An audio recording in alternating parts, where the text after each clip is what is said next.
Hey guys, welcome back to this channel. In this video, I'll be showing you guys how you can get the bloom mutation on your plants and grow a garden.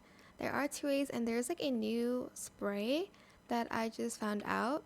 And if you grow your beanstalk, you can hopefully get the bloom mutation spray by claiming the orbs. I already claimed everything, so it's not here, but you're just going to climb the tree and the beanstalk, and you're going to find the orbs and hopefully get the bloom mutation spray. It is this one, and you can spray it on your plant, obviously.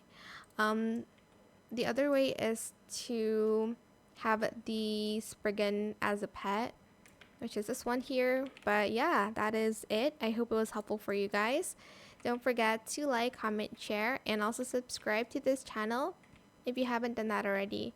If you have any more questions about this video, just leave it in the comment section down below. I'll try my best to answer them all for you guys. And if you found this video helpful, please click the thanks button as well. That is it. Thank you so much for watching. Bye.